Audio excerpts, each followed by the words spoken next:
Malcolm X himself was a leader of this movement through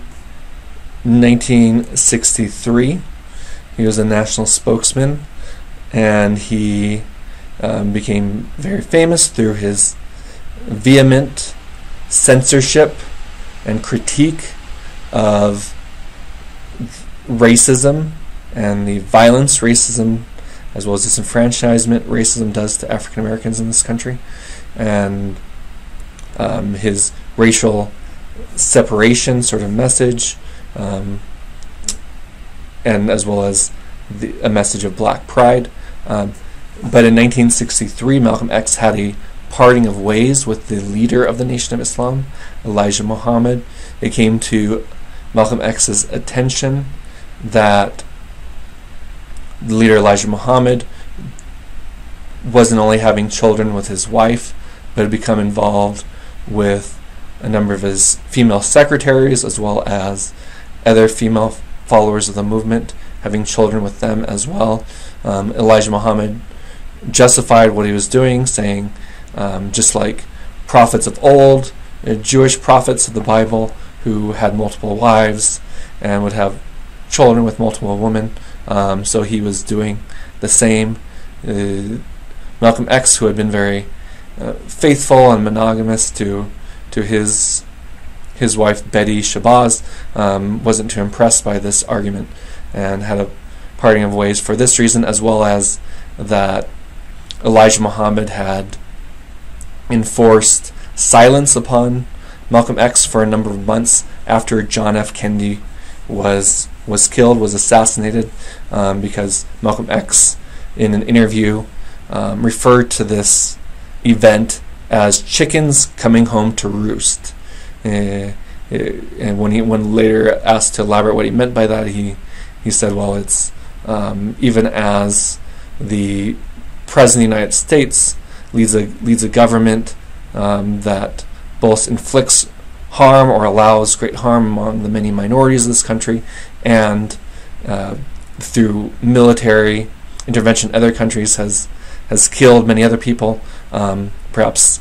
the leader of this government has gotten what he was putting out there in this country and abroad for a long time. Anyway, Elijah Muhammad orders silence upon Malcolm X during this time as well. Malcolm X isn't too happy about this. Malcolm X eventually, with the assistance of his older sister, who is now a follower of the movement herself, he gets financial means to take a pilgrimage to Mecca at this time. During this pilgrimage, he's greatly impressed by the multi-ethnic Muslims who come together and worship together in relative unity in Mecca. He becomes inspired. Perhaps racial separation is not absolutely necessary. Maybe there is interracial cooperation that can happen for common betterment. He more or less converts to Sunni Islam, inspired by this pilgrimage, and becomes open to interracial reconciliation, and he forms his own religious and political movements separate from the Nation of Islam at this time, going his own separate way from that of Elijah Muhammad. But soon after this, in 1965, Malcolm X is killed, is assassinated by, it's speculated that the CIA may have been involved in this, but the actual killers of him seem to have been members of the Nation of Islam itself, who killed him while Malcolm X was making a public statement, public address at a hotel in 1965.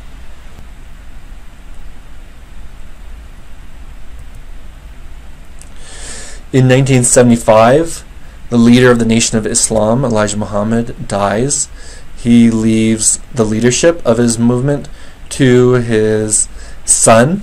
oldest son he can't remember if it's the oldest or one of the oldest sons, but the son named Warith Din Muhammad, also known as Wallace Din Muhammad, and Warith Din Muhammad, who was sent by his father himself to study at Al-Azhar University, one of the premier universities of Islamic education in the world, and at other universities in Egypt, and had greatly improved his Arabic and his knowledge of Islam. Warith Din Muhammad leads progressively in the late 1970s a transition of the Nation of Islam from being a racial separatist movement with unique doctrines such as the Yaqub myth to being a religious movement that is very much Sunni Islam in character and didn't have these unique doctrines. Louis Farrakhan, who was a professional musician who himself converted in the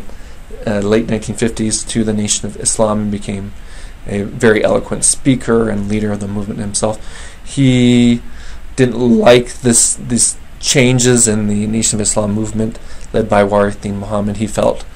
African Americans continued to need this racial separatist movement, and he led a revival of the Nation of Islam in the 1980s, which continues on till today, and there's still anywhere between 10 to 20,000 as a liberal estimate followers of the Nation of Islam today, while the former followers of the Nation of Islam who followed Warith Din Muhammad's transition, they're more or less aren't seen as a separate religious movement from Sunni Islam as practiced by many African Americans as well as immigrant Muslims and their children and grandchildren in the United States. So it's kind of one and the same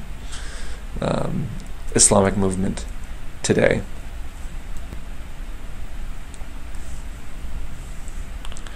Something I want to stress, however, is that the Yaqub myth that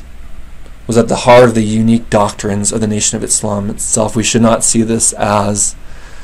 a wacky idea that came out of nowhere for supercilious, crazy, who knows what purposes. The Yaqub myth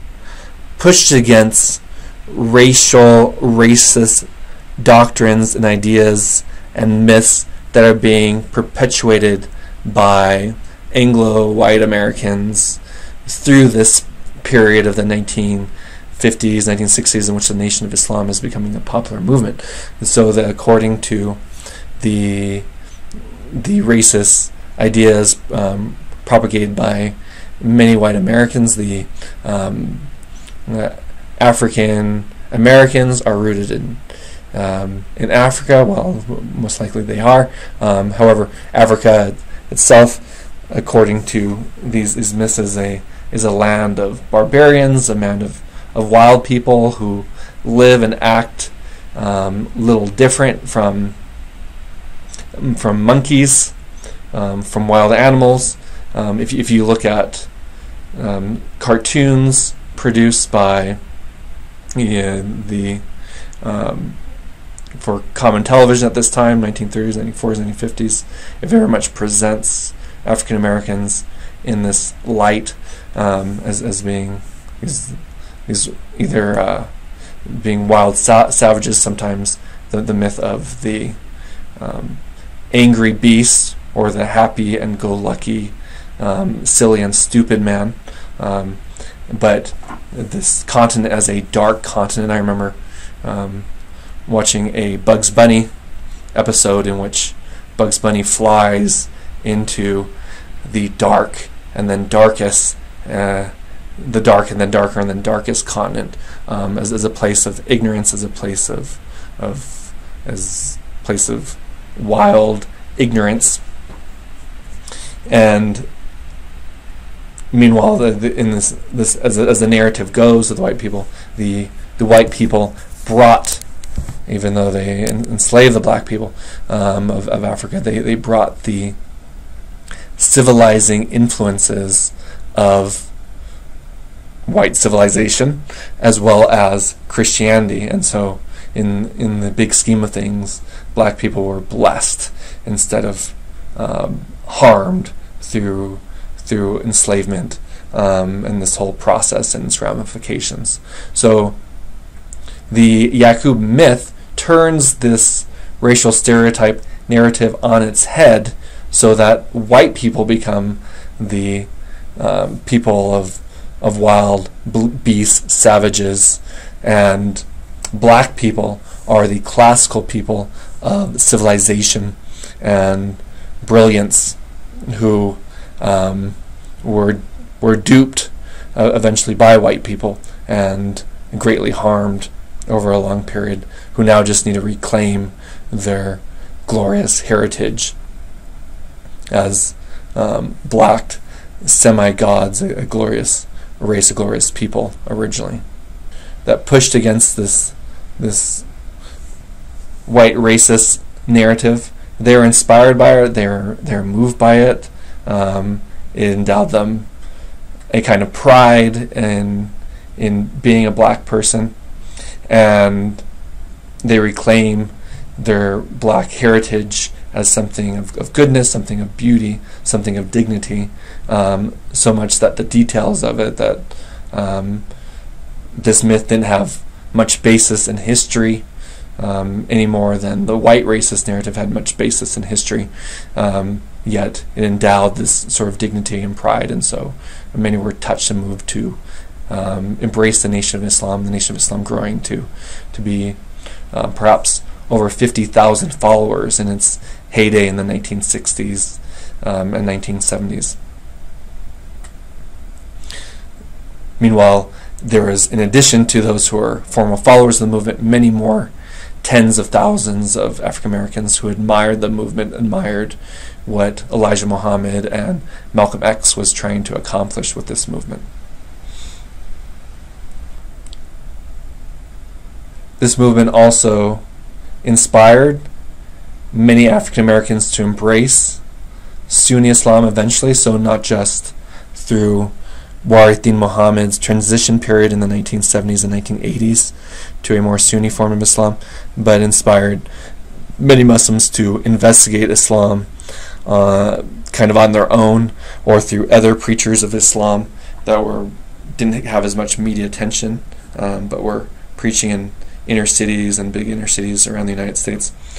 and embrace often a Sunni form of Islam themselves, that today a little less than a third of all American Muslims are people who are African Americans, who sometimes second, third, or even fourth generation African Americans who have embraced Islam and practiced it, sometimes in their own African American majority mosques, other times often hand in hand, shoulder to shoulder with Muslims of other ethnic origins, South Asians, Arab, Indonesians, and others.